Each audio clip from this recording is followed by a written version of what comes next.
ठंड में गरीब बहू को मिला अंडरग्राउंड ससुराल। दिसंबर की सुबह कोहरा इतना घना है जैसे आसमान जमीन पर उतर आया हो। एक टूटे फूटे कच्चे मकान के आंगन में नैना बैठी है। तभी उसकी माँ विमला घर के अंदर से एक पुरानी ऊनी शॉल लेकर आती है और नैना को उड़ा देती है।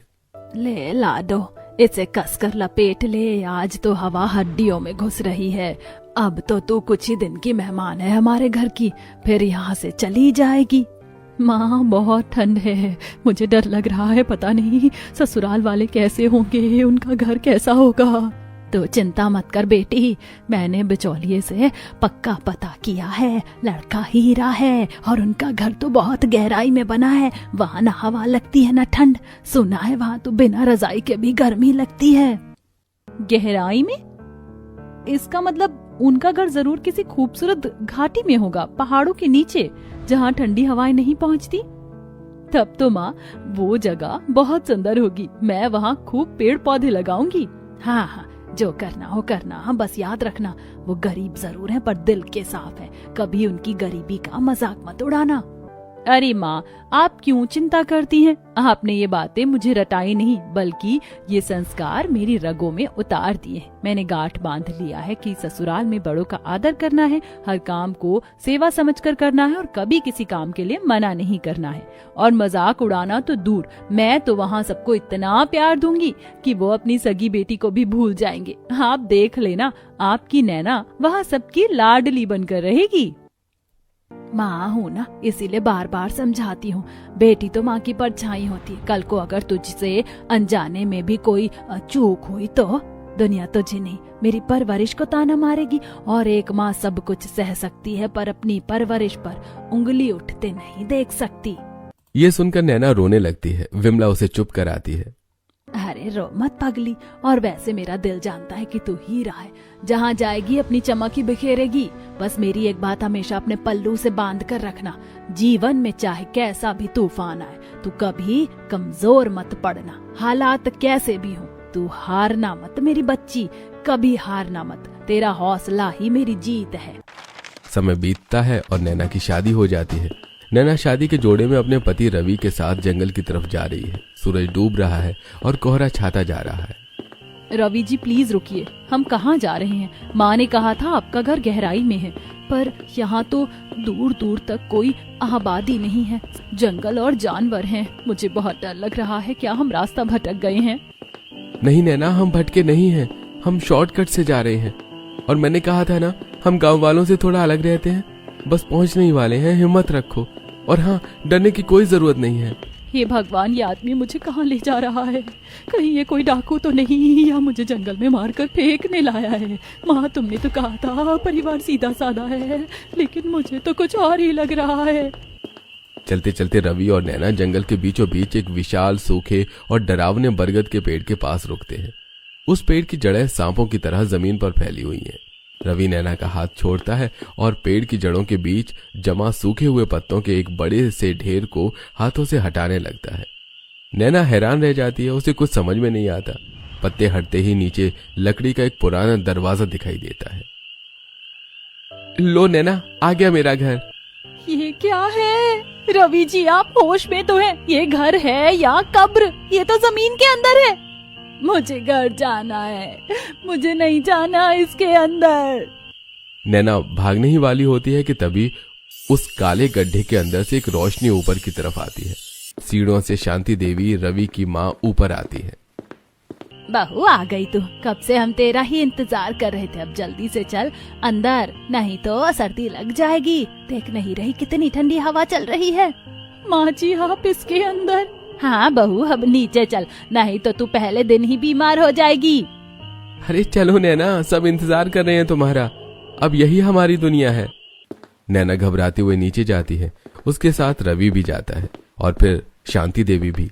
नीचे का नजारा और भी हैरान कर देने वाला था।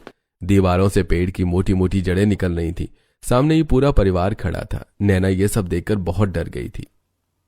ले बहू, हो गया तेरा गृह प्रवेश, यही है हमारा आशियाना, यही है हमारा अंडरग्राउंड घर, हम यहीं रहते हैं।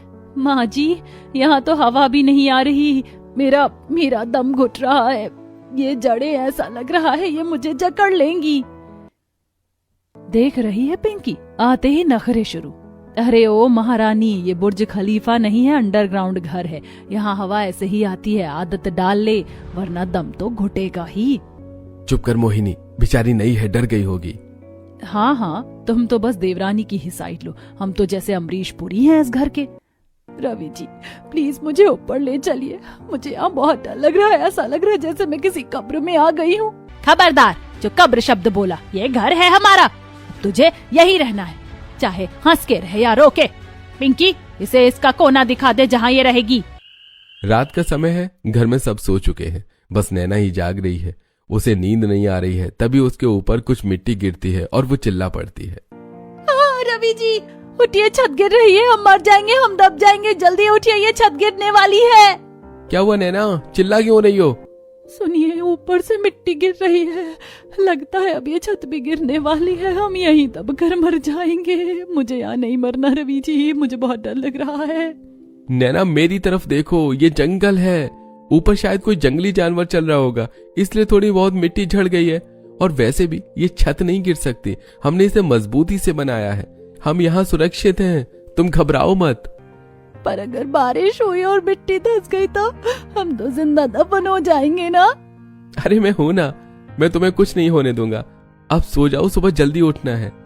यह कहकर रवि सो जाता है। हे भगवान, मैंने तो सोचा था कि ससुराल में अच्छे से रहूंगी, लेकिन यहाँ तो सब कुछ उल्टा पुल्टा हो रहा है। घर देखो कैसा है। भगवान अब तू ही मुझे बचा, मुझे तो डर लग रहा है। सुबह हो चुकी है, नैना अभी तक सो रही है। तभी मोहिनी और पिंकी उसके पास आती है। मोहिनी के हाथ में एक खाली बाल्टी है। उठ जाओ कुंभकर्ण की छोटी बहन, ये तेरा मायका नहीं है जहाँ तेरी माँ तेरे लिए चाय नाश्ता लेकर आएगी। यहाँ सब कुछ खुद लाना पड़ता है। अब जल्दी उठ और पानी लेकर आ, घर में पानी नहीं है। मोहिनी की आवाज सुनकर नैना उठ जाती है। भाभी अभी तो अंधेरा है और बाहर बहुत ठंड होगी। अरे भाभी, यहाँ तो 24 घंटे अंधेरा रहता है, यहाँ सूरज की रोशनी नहीं आती। अब जल्दी से उठो और पानी लेकर आओ। कहाँ से लाना है पानी? ऊपर पास में ही एक नदी है, वहाँ से लाना है, अब जल्दी जा। नैना बेमन से शॉल लपेटकर बाल्टी उठाती है और सीढ़ियां चढ़कर ऊपर जाती है। जैसे वो बाहर निकलती है, वो ठंड से कांप उठती है। बाहर बर्फीली हवा चल रही है। नैना कांपते हुए नदी के पास जाती है। जैसे ही वो पानी में हाथ डालती है, उसका हाथ सुन्न हो जाता है। हाय माँ, ये पानी तो बहुत ही ठंडा है, इसमें तो मेरे हाथ सुनने पड़ गए। नैना बड़ी मुश्किल से बाल्टी में पानी भरती है और फिर वापस लौटती है। नीचे मोहिनी और पिंकी पास में आग जलाकर हाथ ताप रहे हैं और नैना को देख देख कर हंस रही है, क्योंकि वो ठंड से कांप रही थी। देख पिंकी, तेरी नई भाभी कैसे नागिन डांस कर रही है ठंड में। अरे पानी जल्दी जल्दी ला, बस एक बाल्टी थोड़ी लाना है, और भी पानी लाना है। और सुन, इसके बाद मेरे और माँ जी के कपड़े भी धोने हैं इसी ठंडे पानी से, और घर के जूठे बर्तन भी बाकी हैं अभी धुलने के लिए। ये सब तुझे ही करना है। रोना नहीं नैना, माँ ने रोना नहीं सिखाया, तू हर काम कर सकती है। दोपहर का समय है। रवि, महेश और रामप्रसाद जी मजदूरी करने के लिए चले गए हैं। कई दिनों से उनकी मजदूरी नहीं मिली थी, इसलिए घर में कुछ भी खाने के लिए नहीं था। सुनो बहुओं, डिब्बे खाली हैं, अगर आज खाना खाना है तो नदी जाओ और मछलियाँ पकड़ के लाओ, आज उसको ही पकाकर खाना पड़ेगा। और हाँ, साथ में लकड़ियाँ भी लाना, लकड़ियाँ भी खत्म हो गई हैं। जी माँ जी, मैं तो अभी ले आती हूँ, मुझे तो इस काम में महारत हासिल हो गई है। चलो शहर की मैडम, देखते हैं तू क्या तीर मारती है। तीनों नदी किनारे पहुंचती हैं। मोहिनी और पिंकी तो माहिर हैं, वो झट से जाल फेंकती हैं और छोटी छोटी मछलियां पकड़ लेती हैं। नैना डरते डरते पानी में उतरती है, उसका पैर फिसलता है और वो पानी में गिर जाती है। वाह वाह, मछली पकड़ने गई थी या खुद मछली बनने पिंकी? देख रही है, इससे ना हो पाएगा, आज तो ये भूखी ही सोएगी। नैना पानी से बाहर निकलती है। नहीं, मैं हार नहीं मानूंगी, माँ जी ने कहा है घर में खाने के लिए कुछ नहीं है। नैना ठंडे पानी में खड़ी होकर ध्यान से देखती है। एक बड़ी मछली उसके पास से गुजरती है। नैना तेजी से हाथ मारती है और अगले ही पल उसके हाथों में एक बहुत बड़ी मछली थी। भाभी, ये तो बहुत बड़ी है, इतनी बड़ी तो भैया भी नहीं पकड़ पाते। देख लीजिए जेठानी जी, शहर की हूँ पर कमजोर नहीं। चलिए, अब लकड़ियाँ भी काटनी है ना। बड़ा तीर मार लिया, तुक्का लग गया होगा। चल अब ज्यादा हवा में मत उड़। माँ जी, पता नहीं लकड़ियाँ जल ही नहीं रही, लगता है लकड़ियाँ गीली हैं। गीली नहीं है माँ जी, इसने जानबूझकर गीली की है। ये चाहती है कि आपका दम घुट जाए और इस घर की चाबी इसके हाथ में आ जाए। ये बहू नहीं, काल है, काल। अच्छा, तो ये साजिश है, तू मुझे मारकर राज करना चाहती? निकल जा मेरी नजरों के सामने से। आज तुझे खाना नहीं मिलेगा, तू आज भूखी सोएगी, यही तेरी सजा है। माँ शांत हो जाओ, हो सकता है लकड़ी बाहर ओस में भीग गई हो। तू चुप कर, जोरू के गुलाम। अगर इसने एक भी निवाला खाया तो मेरा मरा मुंह देखेगा। घर में नमक और तेल खत्म हो गया है। मर्दों के पास समय नहीं था, इसलिए नैना, मोहिनी और पिंकी को बाजार जाना पड़ा। जंगल का रास्ता पथरीला और उबड़ खाबड़ है। बाजार यहाँ से बहुत दूर है। पैदल चलते चलते उनकी हालत खराब हो गई है। वो तीनों एक पेड़ के नीचे रुक जाती हैं और वहीं रुककर बातें करने लगती हैं। हाय दैया, मेरी तो कमर ही टेढ़ी हो गई। ये बाजार है या पाताल लोक का दूसरा दरवाजा?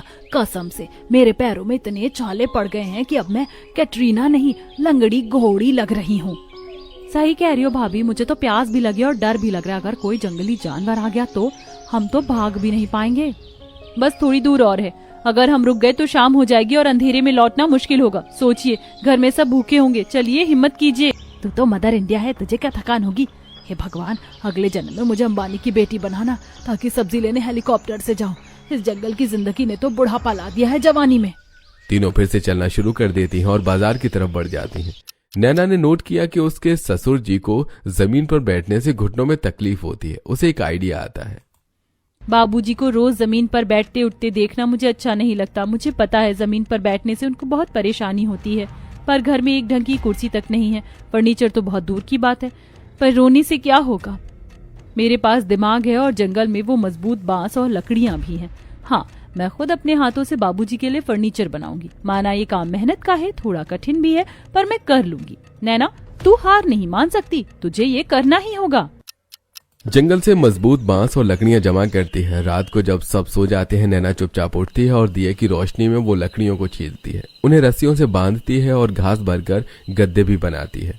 सुबह होती है, घर वाले जागते हैं। सभी घर वाले हैरान रह जाते हैं क्योंकि घर के बीच में एक सुंदर सा बांस का सोफा और एक टेबल रखी थी। अरे भाई, ये क्या चमत्कार है।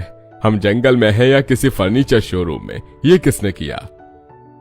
बाबूजी, ये नैना ने किया है। रात भर जागकर बना रही थी, मैंने उसे देखा था।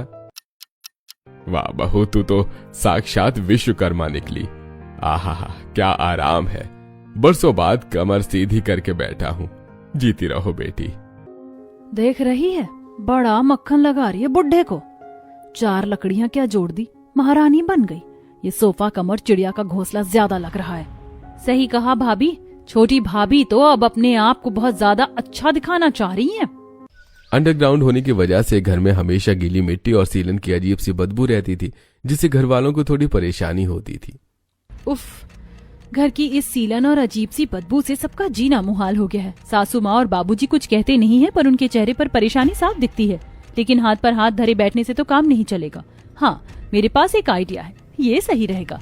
चल नैना, कमर कस ले, अब जंगल जाना ही होगा। एक बार वो चीजें मिल जाएं, फिर देखना कुछ ही दिनों में ये घर की बदबू से नहीं, खुशबू से महकेगा। नैना जंगल से रात की रानी और जंगली चमेली की एक बेल जड़ समेत उखाड़ लाती है। वो उसे घर में लगाती है।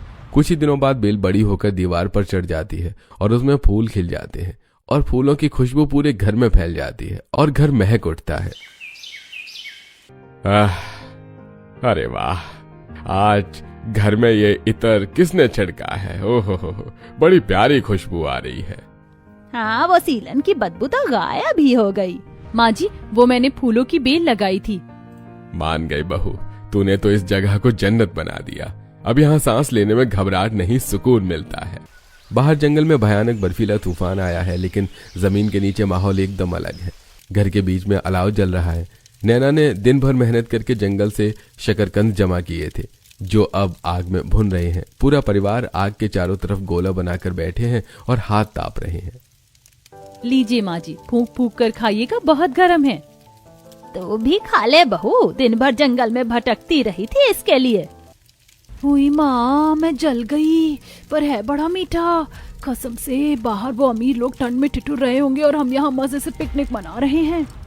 माँ ने सही कहा था, ये घर गहराई में है, यहाँ ठंड नहीं लगती। बाहर मौत नाच रही है, पर हम यहाँ सुरक्षित हैं। शायद ये जगह इतनी भी बुरी नहीं है। दोपहर का समय है। मोहिनी, पिंकी और नैना